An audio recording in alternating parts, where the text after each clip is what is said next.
Rachel's gonna be my scene partner with this, and we're gonna have a little fun with it. Like between you or? Yeah. Got it? You can stay right there. Okay. No, I already stand because we did. I want it in the way of the front. Yeah, we're gonna stand up. Yeah, because we're gonna get up to. Okay. Projection. Yes, sir. That's what actors do. That's right, y'all can get closer to the mic, closer together. We close enough? They just go to project. I don't need no mic. Yeah. I don't need no speaker mic. Up in the rafters, they might not be able to hear you. Right. Sorry, audience, if y'all can't hear back there, let us know, okay? We hear you just fine. We love you. Okay, you ready? Scene. Larry was always bringing up this woman named Gretchen.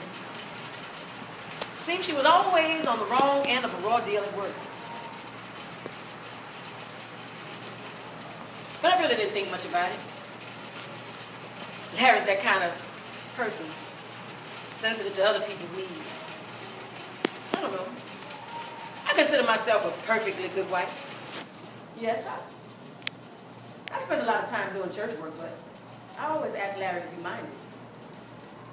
I kept the house clean, had dinner on the table when he got home, in spite of the fact that I had a full-time job too. As for the girls, we've got a 10 and an 8-year-old.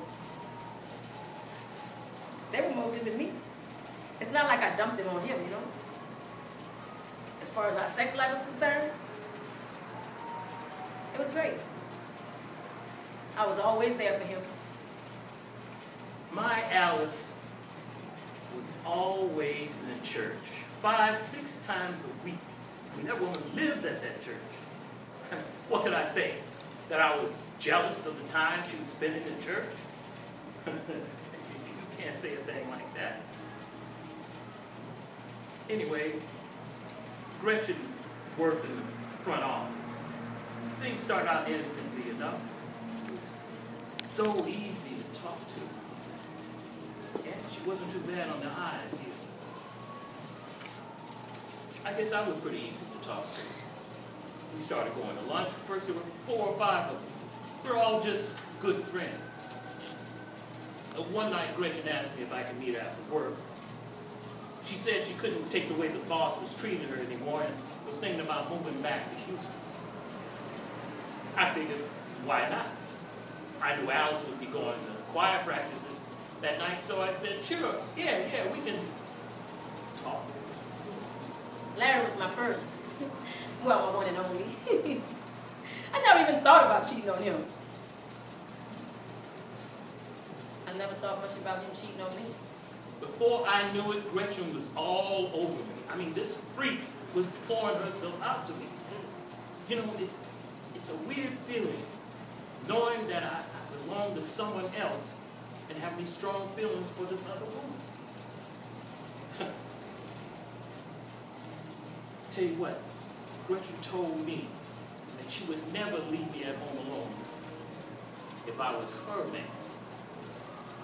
The way she made love to me, I had to agree.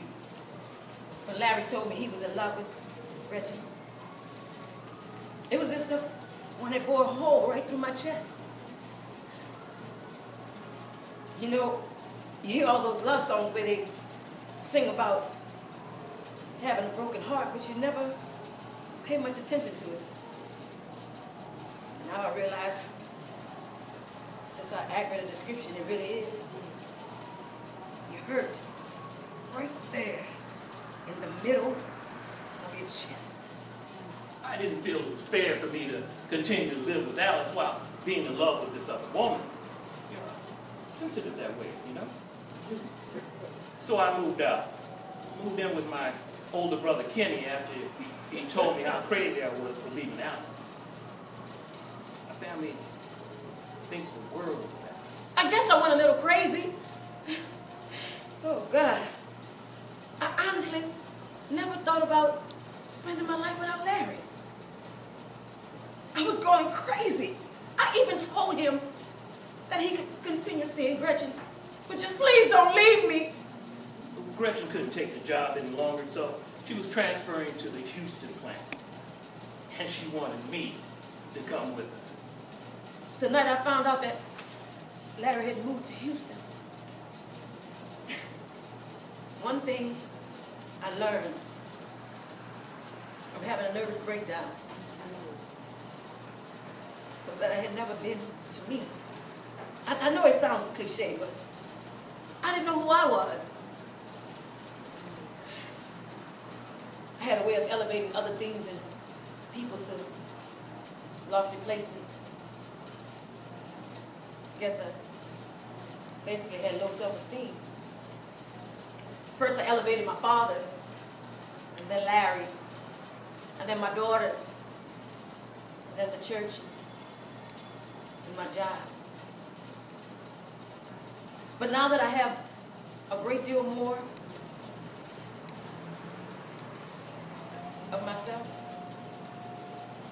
I don't put people so far out of reach. This way, they have less distance to follow. I realized my first day in Houston that Gretchen had been merely using me just to get back to her home state.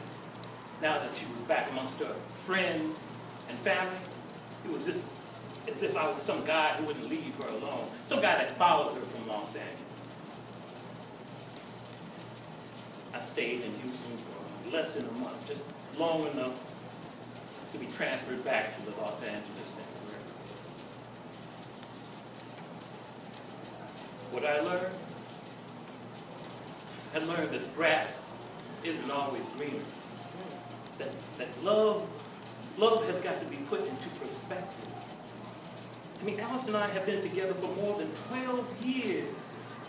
And that was more than enough to balance the thrill, the flash, the fling that Gretchen represented. Alice, I love you. I made a horrible mistake, a bad mistake. But I know I can make it up to you. Can't we please, baby, please, just try once more. I want to come home. Somehow, Larry, I knew you would always come back. And I thought long and hard about how I would respond. There's no doubt that I still love you, Larry. You probably know that, or you wouldn't have had the stupefying gall to come back to me like this. But I'm not the same person you left for that other woman, Larry.